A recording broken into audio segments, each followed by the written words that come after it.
Hey, today's episode is with Shannon Peel, and she's a marketing, sales, and advertising specialist. She runs marketappeal.com.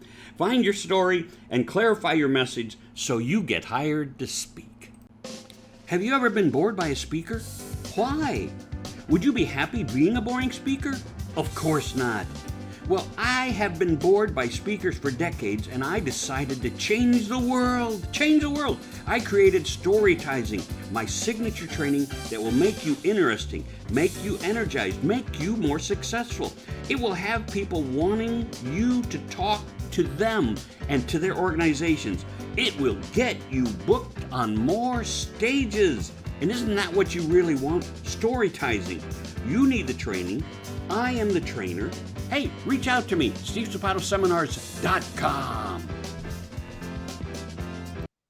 Hi, I'm Steve Sapato, and you're listening to the Speaker Talks podcast, where we help speakers, authors, entrepreneurs grow their business and become what they want to become. And that's the coolest thing. So today, I'm absolutely blessed. And I'll tell you what, when you hear the stories we get to share, you're going to find out as a speaker that you're going to grow a ton today.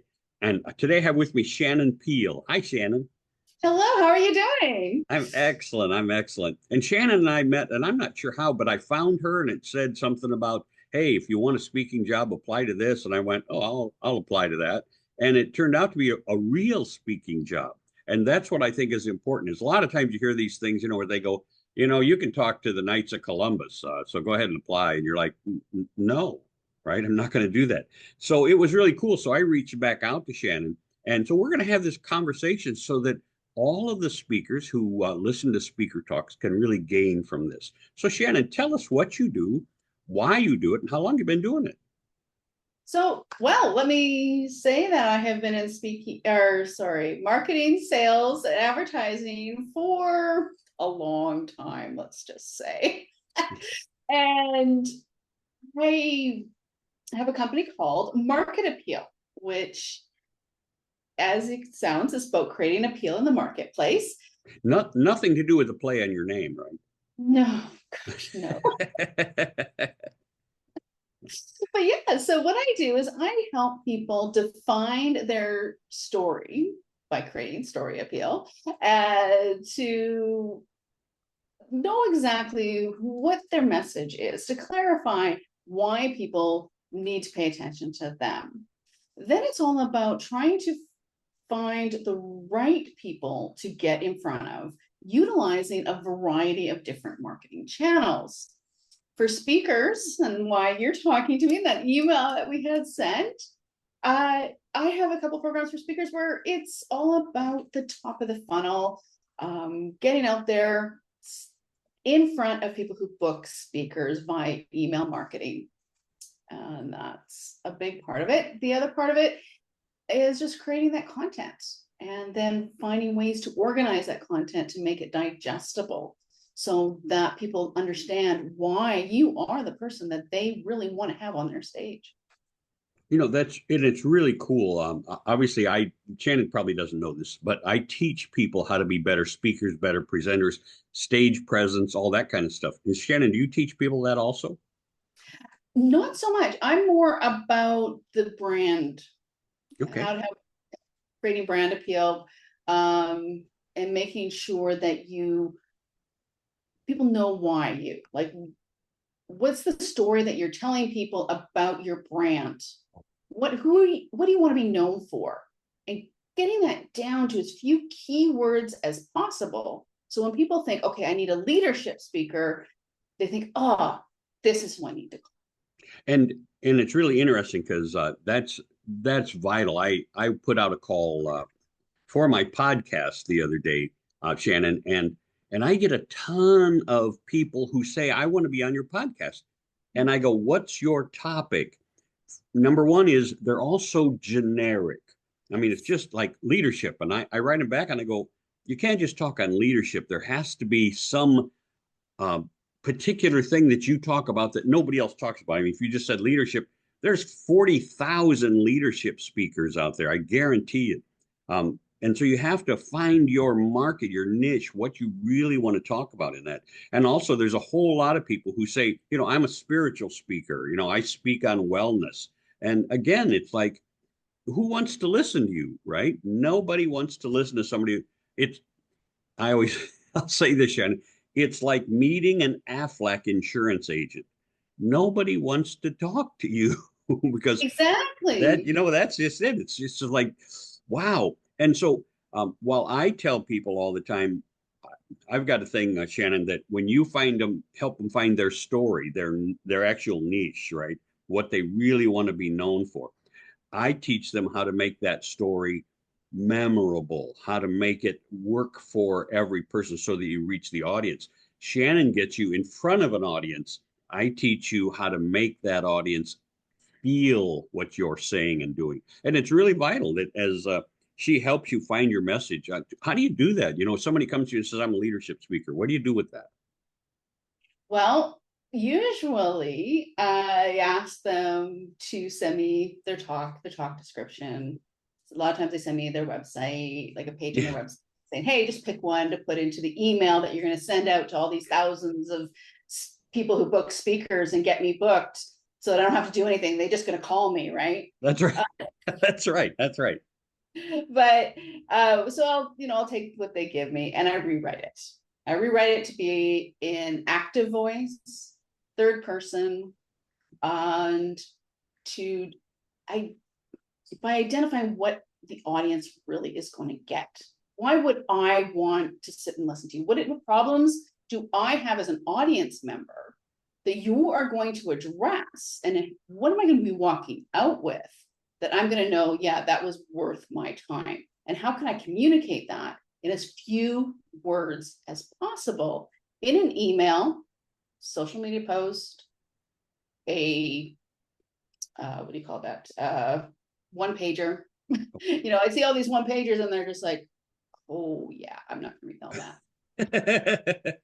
But like in filling out these applications, it's really important. There's three things that you hit on some of them, but there's three things that are absolutely necessary. One is it says the three things the audience will take away. They want you to have at least three things. Now, you can't put 10 or 20 because you're not going to be able to have the audience take away 10 or 20. They've decided that three is optimal. Three things the audience will, pardon? Three is the magic number in storytelling. Yeah, that's right. That's exactly right. Power of three. I use that a lot of times in even getting people to be memorable.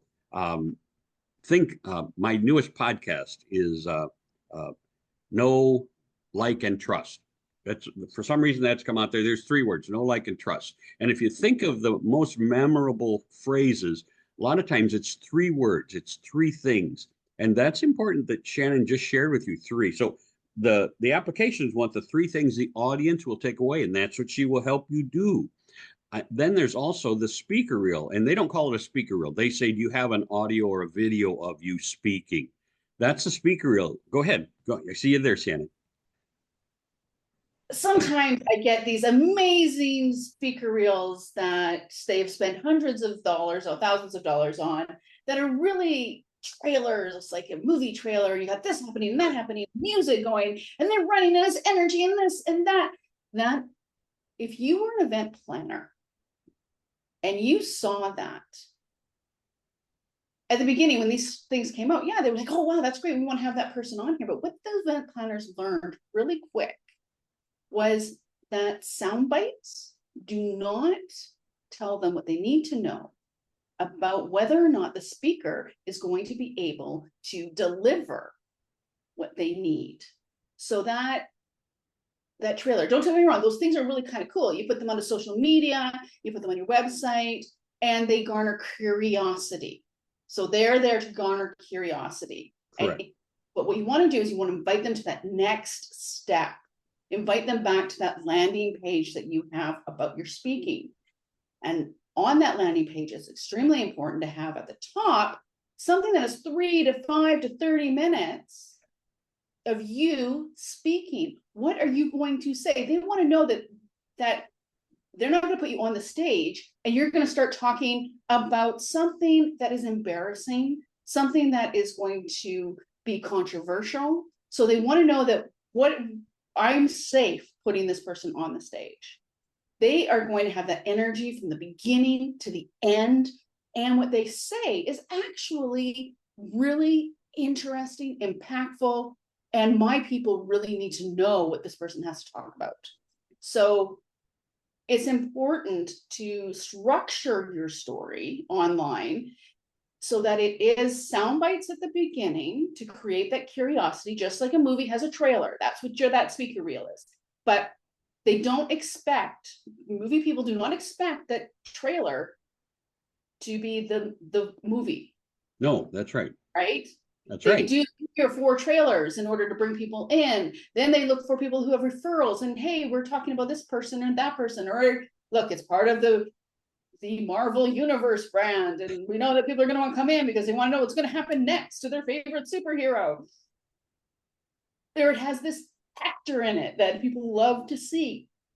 The trailer creates curiosity for the audience to then go and say, you know what, maybe I want to look further into that because that looks interesting.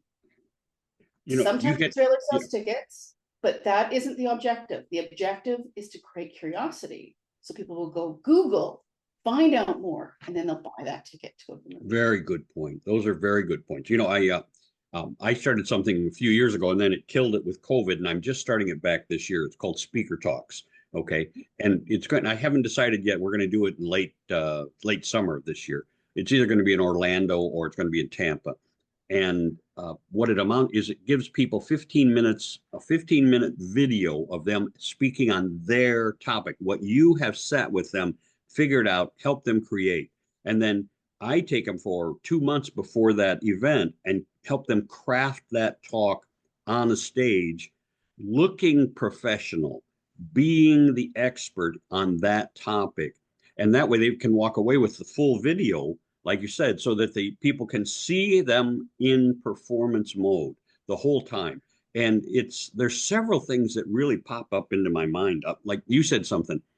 We're watching a show called Landman, I think, Billy Bob Thornton, Yep. and yeah, and one of the stars that was mentioned was Demi Moore, and I bet you I watched 5 episodes before I looked at my wife and I said, I thought Demi Moore was in this. And she goes, she's in she's the wife or something. And I went, what? And she played this big a part, right? I mean, so far. Small part. Yep. Yeah, but it's one of those deals where, like you say, you can't hype them up to have this and then give them this. So that Exactly. wonderful trailer that you give them, which I've got one, I've got two, matter of fact, I send two out because one is a conglomeration of different things I've done on podcasts and speaking and that kind of stuff. And the other one is an actual 2-minute performance thing where I talk about, my wife makes chili and somebody sent me a chili recipe and I said, oh, I'll send this recipe to my wife. And she said, what's wrong with mine? Right. And it's, yeah, and it's a little humor, but it shows what I do on stage. And it's a 2-minute piece that they can take a peek at. And then they can go see more of me on my website. That's exactly right. Very good point. Exactly. You want to be able to craft messages, understanding how the audience uses the platform. So if you craft a message on a social media, you don't craft it the same way you do as a blog. You don't craft it the same way as you do as a book or a longer piece of content, because people on social media are in scroll mode. They're not researching, they're just wasting time. They're looking for bits of news in order to feel that they know what's going on with their family, their friends, and out in the world, as well as the odd time seeing an ad or your content to help them maybe do something, but they're not really looking just on something that they have to take action on. So understanding how people interact with that platform is extremely important. Oh, yeah. Because you want to be able to lead them through all of the platforms to your landing page. And on that landing page, like I said, maybe you got that trailer, but you've got that 30-minute piece. If they want to watch it, it's there. Maybe have a 2-minute piece, 5-minute piece, so that they have choices. And you're offering them a choose your adventure type story through your content. Another important piece on your landing page, which, back to the rule of three, is to have 3 choices of talks. So 3 talks, no more than 3 talks. Yes, you can customize a talk. You can talk about this, you can talk about that. There's a ton of things that you can talk about, but craft 3 more general, larger topics and put those on there, and then have a way for them to contact you, right? The idea of your website, of your landing page, is not to sell you as, hey, we're going to book this person right now. Ask them to sell the appointment. So, book this speaker. Okay, that's really great and everything, but the event planner isn't at that point yet on their customer journey. They're still in research mode. So they want to book an appointment with you to learn about you, to build that relationship, because that's what you're trying to do. You're trying to build a relationship with the event planner. And then after that, it's all about your testimonials, your podcasts you've been on, maybe the podcast that you have, the book that you wrote, journalists that have quoted you, all that kind of stuff comes after that. And that is showing the event planner your authority and your credibility to help them maybe make that decision to have that appointment with you. So at the bottom, once again, you ask them for a second time, book at a time to speak with me. But And what if they're really what if important. they're new people, Shannon? We talk about, because you and I have different stuff. We have all kinds of stuff to pull from. But I run across tons of new people. So what do you suggest for the new person who doesn't have 8 or 10 reels, or they don't have they don't have accolades, they don't have testimonials? What do they do? Well, you're gonna have to go out and build some stuff, because maybe you don't have testimonials, that's fine. You don't have accolades, that's fine. But you need to go out and build by being on podcasts. Go to, well, it used to be called Help a Reporter Out. I got to find out what it's called now. If you can get quoted by reporters or people, other websites, you're able to say, hey, as seen in. Here's a secret. Want a secret? When people say, I've been seen on CBS, as seen on CBS, NBC, ABC, you know what they've done? They've bought a press release. They buy a press release that goes out and goes on all these little affiliate sites of all these news media. And now they get to say, as seen on. So that's what you're looking for. You're just looking for those people, or that you can piggyback on their brand. They are the ones giving you authority by saying, hey, we put them somewhere in our media thing, right? It's easy to get the as seen on. If they're curious, they can contact me and I can let them know where they can go buy that. Well, and it's also like when you've got your book that you try and get a forward or a comment for the back cover from somebody who is already famous, And Exactly. what's funny is I got somebody who was very famous to do one of my books a few years ago. I don't even remember who it was, right? Mm-hmm. Because I ran across him. I said, hey, I got a book. Would you be willing? He said, sure, send it to him. I sent it to him. He sent me back the stuff. And now it's on the back cover. Was it important? Not to me, but to the people I think who see it, sometimes it is. It is. And a lot of times those guys don't even read your book. They just write something nice for you to That's put on right. the back cover. There are some people that do that. That's part of their income. You pay them some money and they'll do that for you. Yep, that's right. There's lots of ways. Well, hey, for a hundred, imagine if you got to inscribe books and you did 10 a day at $100. Mhm. That's a pretty good side income, right? Because when you look at James Pattison or some of those really big novelists that have master classes now, or are publishing books that are not under their usual genre, Yeah, it's because they haven't written the book. I know. Someone That drives else me wrote the crazy. book. And sometimes, one of them says that this person wrote this with Yeah, the big name speaker. And that's great, but he didn't actually write the book. He was, just offering up his brand. You went through his course, you went through his master course, and at the end, you got to publish a book under his brand. And now you can say that you're this great author who has been yeah. author book with them. And My gives you some credibility in that marketplace. You're trying to do the same thing by utilizing news media, podcasters, like when I pitch people to journalists and stuff like that, you're looking for, if you speak on real estate, right? Like you speak on real estate, you want to know who the real estate journalists are across the country. So if something happens in real estate, in that economy, you send them out a press release to those journalists specifically. And they don't have to go through the press release programs that cost money. You can just email them and say, hey, look, this is happening in the marketplace, and give them just a quote. 3 lines. This is what I think on this. 3 lines, send it to them. They will just quote you because you've done some work for them. You've made their life easier. So when you're thinking about getting publicity or, even on a stage with event marketers or just getting work, how can you make that other person's job easy? And if you can make it easier, then you have a better chance of. And you said that too.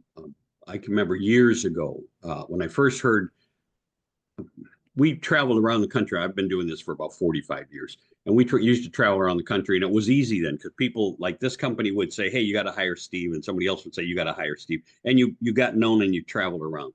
But the one thing that became important was the event planners, as they really grew to become a force in the system, want it to be easy. You just said something about easy. And they don't want to have to worry about you. They want you showing up the day before the event. They want you to make sure that you're around for that event. They want to make sure that you've checked your microphone. They don't want to have to do all this stuff for you. They're not hand holders. They got you there. Your job is to be professional. And it's important that you understand that if you make them look bad, they're not going to have you back in any place, right? No, go ahead. If they put on a bad event and they put on a bad speaker that makes, okay, so let's say a lot of these people are hired by somebody to create an event. Mm-hmm. Okay, so if Salesforce wants to put on an event, they hire an event planner. The event planner then goes and creates this event.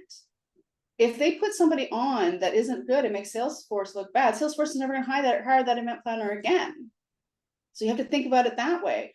Even if they're creating their own event. So like, let's say your Emerald X, you get in with Emerald X or IQ or some of these big places like Impact, and they have their own events. Well, the people booking those speakers are employees. So if they put the wrong people on the stage, they could lose their jobs. That's right. So think about it that way.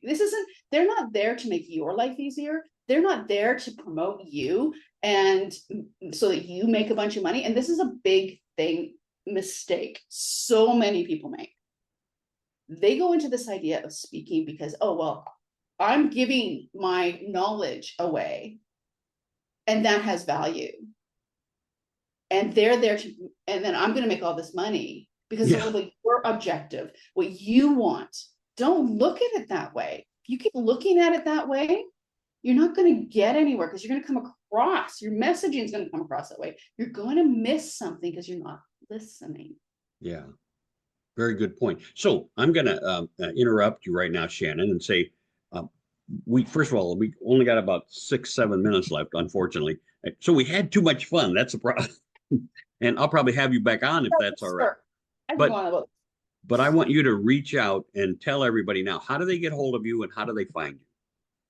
So I'm very easy to find. You just Google Shannon Peel, and Peel is exactly like it sounds. Don't try to be fancy with it. It's a noun, it's a verb, it's that thing that wraps around your orange or your banana, okay? It's Shannon Peel. My company's name is Market Appeal, spelled as my last name. So drop a P and add an E. And then you can get a hold of me at shannon@shannonpeel.com. Now, I'm going to spell that. I'm going to spell that because while we're on video here, I also put it into an actual podcast. So it's 2 N's, Shannon, SHANNON, Peel, Peel. So when she says appeal, then you'll spell it that way. Shannon Peel. So if you go to her website, again, your website is what? Market Appeal? Marketappeal.com. Okay. And I'm on LinkedIn. It's just LinkedIn/IN/Shannon Peel. I've been on there long enough that I don't have a fancy number behind my LinkedIn URL. And So yeah. what's great about that is she doesn't have to have all kinds of other things. I was just talking to a lady, and she had to put like her middle initial was P, and then she had to put something at the end because there were like 20 of her names out there on LinkedIn. So that's nice that you don't have that competition. Neither do I. Well, the great thing about being older and being part of the X generation or the baby boomers is when, if you were smart enough to sign up for these things when they came out, you pretty much got what you needed. Yeah, Now, if, millennials or somebody or like Z Gen come in, I'm already there. I've been there for 20 years. It's unfortunate, but that's just the yeah. way that I So they have to work around you, is what you're saying. So that's cool. Well, and there's not very many Shannon Peels out there. For the longest time, you could Google Shannon Peel, and I was the only one that came up. Now, Oh, there's a coach at a university and an artist. oh, So I've done a lot of work on my SEO. So really, you Google me, you find me. that's cool. That's cool. And again, you work with who's your ideal client? Tell us that. My ideal client are speakers who are looking for leads, have a system in place to nurture those leads through to build relationships, or they're looking for unique ways to get in front of their ideal audience, or unique ways to bring together that story that they've put on out there in order to create a multimedia interactive digital book. That's another thing that I do. Ooh, I like how you So said that. yeah, well, you've got podcasts, you've got video, you've got blogs, you've got social media posts, you've got all of this stuff everywhere. My book, my process of the books that I publish, bring all that information together.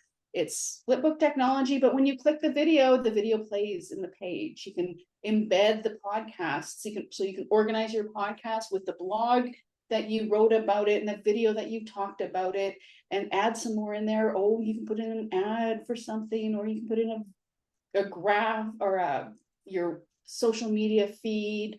Maybe you want to put in a survey. There's all sorts of things that you can do with it. And then people just flip through it like it's a book. That's It's right. really And most of cool. us don't have any idea how to take advantage of that kind of technology. We're like, let me see if I can write a book. And then Shannon's out here going, let me show you how to develop that book and make it into something that people are really going to Well, enjoy. chances are you've already got a book out there if you've already been creating content everywhere. And I just help you pull all that information together, organize it, and then put it into this thing. And this book, this technology works as a lead magnet. So you can have a lead magnet on there. So you're getting people to put in their email and get on your lists. There's also ways that you can do it in order to have a paywall. They pay for something. Some things are free, but they pay for other parts of it. So there's a lot of things that you can do with it. Well, I appreciate you being on today, and I would really love to have you back on so we can talk more about that, some of the stuff you're doing in depth, so that other people get a real handle. So I'll probably send you back out another link today, Shannon, so that you can book us 2, 3 weeks down the road. Well, yeah, maybe you have to come back and talk about how email marketing, because that is a really Oh, big piece of what I do, right? So I have an email list that I utilize to pitch speakers to people who book speakers. And I do it in a certain way to ensure that I've got that 40% open rate, and I've got that 5 to 10% click to open ratio, in order to drive the right traffic to people's websites. And it all comes down to, it's a lot of work, but it all comes down to understanding how these systems work, the objectives of mail, the objectives of the internet, what spam really is, and how you can oh, break through it. So cool. So I appreciate that. Remember, you can go to shannonpeel.com. No, yeah, no, shannonpeel.com. no, shannonpeel.com. There was a shannonpeel.com. There is but that will lead you right back to marketappeal.com. Okay, marketappeal.com, and you can find Shannon Peel on LinkedIn. Shannon, I really appreciate your time today. I used to think 30 minutes was a long time, and now it goes by so fast. You're like, hey, we got so much to learn. Yeah. And I appreciate you being on. We will get back on again. So please subscribe to the podcast and let us know what questions you have for Shannon, for me, and we will take this to the next level. And I'm Steve Sapato. You can reach me at steve@stevesapato.com. And I hope you have a fabulous day. Shannon, been a pleasure. I'll talk to you soon. Thank you so much for having me. Yeah. As a professional speaker and trainer, it is my job to train you how to get the audience to know, like, and trust you from the moment you start talking. Yeah.